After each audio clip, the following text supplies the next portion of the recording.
Hola, hoy vamos a tratar el texto Critón de Platón. A grandes rasgos, se trata sobre los últimos momentos de Sócrates cuando está esperando la sentencia de su muerte. Viene su amigo Gritón y le ofrece escapar. Entonces, Sócrates se niega a menos que logre convencerlo de que escaparse es algo justo, ya que desea vivir una vida justa. Vamos a conversar sobre este texto, pero primero quiero citar un pasaje que me gustó harto y dice así: desde el momento en que están discordes sobre este punto, es imposible entenderse sobre lo demás, y la diferencia de opiniones conduce necesariamente a un desprecio recíproco. Cuando habla de esto, Sócrates se refiere al hecho de que no se debe hacer algo injusto. Pero más allá del tema, me gustó la frase porque parece calzar no solo con eso, sino con muchas otras cosas. Esto de sin tener un punto común, eh, no es posible un diálogo. Entonces, el comentario de hoy va a tratar algunos temas, va a tratar sobre la muerte y también sobre la justicia. La muerte aquí es un tema muy importante, no porque lo traten tanto, sino porque es un tema subyacente a toda la obra. Tenemos que tener en cuenta que Sócrates está condenado a muerte y es un tema que, por lo que se ve, ha pensado mucho. Entonces, Critón ve la muerte de Sócrates como un mal y por eso intenta que él escape, como si le tuviese miedo a la muerte. Y Sócrates le responde que es irracional que alguien tan viejo como él le tema la muerte. Y nos podemos preguntar, ¿qué quiere decir con esto? ¿Acaso es irracional porque es inevitable? Todos los viejos están más cerca a la muerte y comprenden su finitud, que ya no les queda mucho tiempo. No niega esto, de hecho no hablan mucho sobre el tema, pero Critón enseguida le responde que muchos viejos le temen a la muerte también. Entonces el foco, podemos pensar nosotros, que no estaría tanto en la vejez como sí en lo racional. Aunque no se descarta la idea de que una aproximación a la muerte desde la vejez sea más apacible que una desde la juventud. Por ejemplo, por tener menos planes de vida a largo plazo, y así. Pero ¿por qué es irracional tenerle miedo a la muerte? No lo tratan directamente, aunque ya veíamos en la Apología cómo Sócrates ofrecía dos argumentos, uno epistemológico y uno moral. El primero es porque la muerte no es algo que podemos conocer, y en tanto que no conocemos, no tiene sentido temerle a algo que no conocemos. En la Apología planteaba dos opciones: o bien era la muerte es el cese de toda experiencia y en tanto tal no sentimos nada y entonces no hay que temer de nada, o la otra opción es un tránsito hacia un lugar donde están todos los muertos y en cuyo caso es un agrado hablar con, con todos los que ya murieron. Y entonces tenemos este argumento epistemológico, pero que a mi parecer es el menos importante, porque el segundo, el moral, es, según como lo leí, mucho más importante. Y esto no lo dice en ese momento, sino que más adelante. Es que no se debe temer a la muerte, porque no se debe abandonar el camino del bien, refiriéndose a lo justo.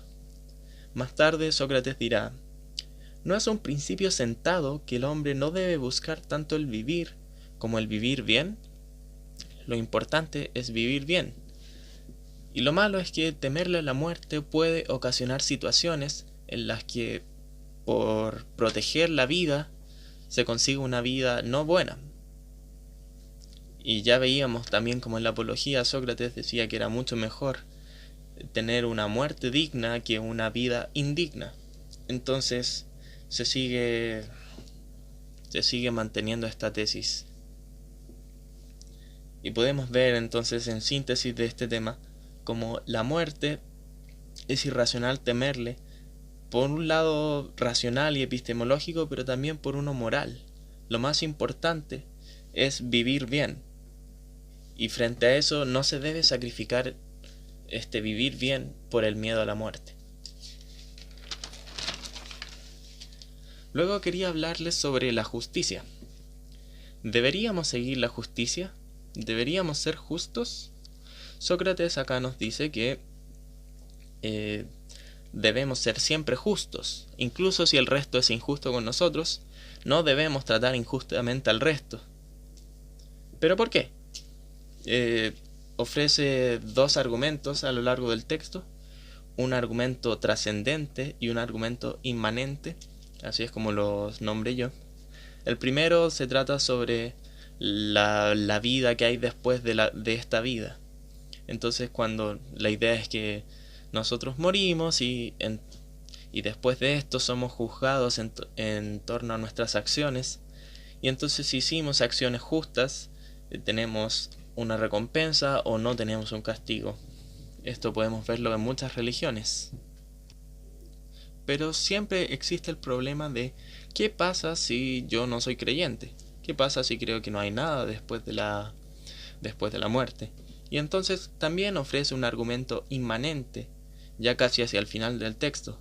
Es que Sócrates dice que ser injusto daña a la gente que confía en nosotros, nos daña a nosotros mismos, daña a nuestros amigos y daña a la patria. No se refiere a un dañar físicamente, que también podría ser, pero no es tan importante en este caso, sino a un dañar el honor, el valor de una persona y de un grupo de personas, pero el valor no en un sentido económico, sino en un sentido espiritual. Podemos reconocer que debemos ser justos, entonces tanto por obtener una recompensa trascendente, pero sobre todo por convivir entre las personas que le brinda un honor espiritual y esto. Pero de todas maneras, ¿qué es lo justo? En este diálogo, Critón no se ofrece ni una definición sobre el tema. Están hablando básicamente sobre si escaparse de la cárcel es o no justo, si desobedecer la decisión que hizo el pueblo de condenar la muerte es o no justo. Y no se trata sobre lo justo en abstracto, no se hace una definición. Y pese a que unos textos más tardíos de Platón, por ejemplo en la República, sí se ofrece una definición de lo justo, no creo que sea comparable, porque si hacemos caso a que este es un texto de lo que dijo Sócrates, una especie de texto histórico y no de lo que piensa Platón, entonces apreciamos que hay una diferencia entre el pensamiento de uno y del otro. De hecho, estos solemos decir que son textos socráticos, los primeros que escribió los primeros que escribió Platón, en tanto que representan fielmente la opinión de Sócrates. Pero si Sócrates, que es el más sabio de los hombres, se supone, no sabe qué es lo justo, no puede dar una definición, ¿por qué sabríamos nosotros? Se revela que somos seres imperfectos. La perfección entonces sería esta racionalidad perfecta que permite captar una idea de lo que es lo justo. Pero en todo caso, Sócrates provee dos ejemplos a lo largo del texto.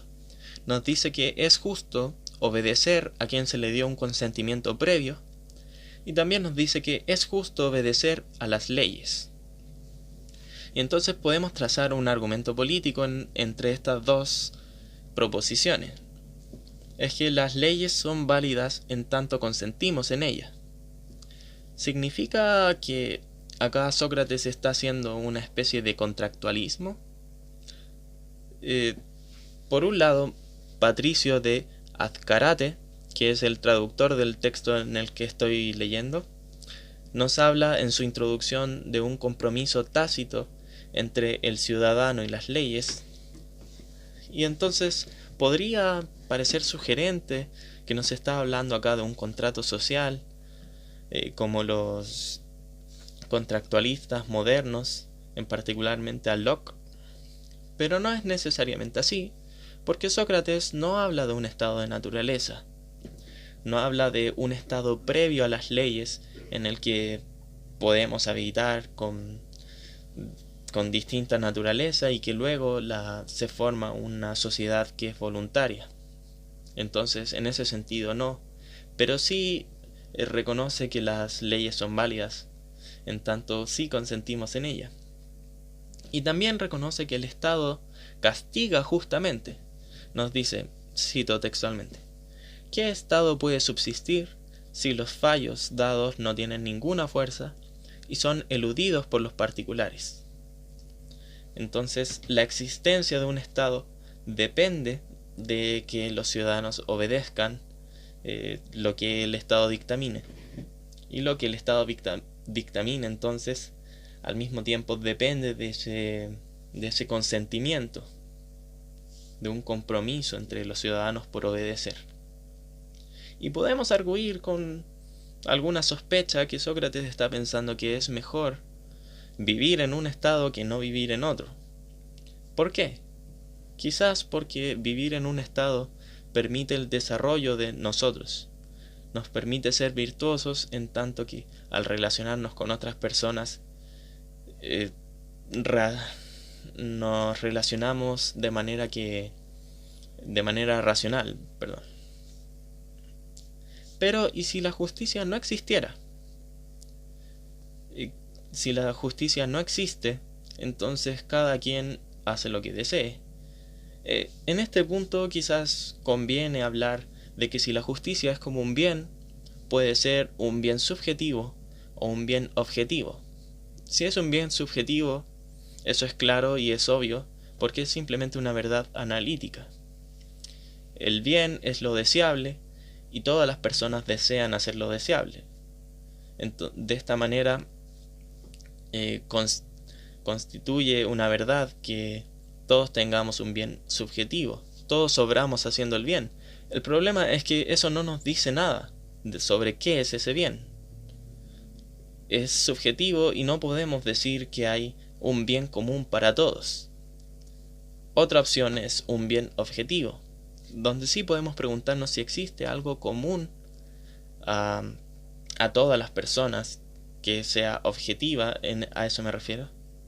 Y si la justicia se trata precisamente de un bien objetivo, una noción clara. Pero si dudamos de que la justicia existe, entonces quizás no es objetiva, y en ese caso, cada quien hace lo que desee, hace su justicia personal. Pero en este sentido se rompe la comunidad y todo intento de normalizarla, y con ella también, siguiendo el argumento anterior, se pierde el desarrollo de las personas. Finalmente, quiero terminar citando una máxima socrática que dice casi al final. Dice lo siguiente, y lo cito porque a mi parecer representa muy bien la idea que Sócrates tiene en este texto y a lo largo de toda su vida. Dice, la virtud, la justicia, las leyes y las costumbres deben estar por cima de todo y ser objeto del culto y de la veneración de los hombres.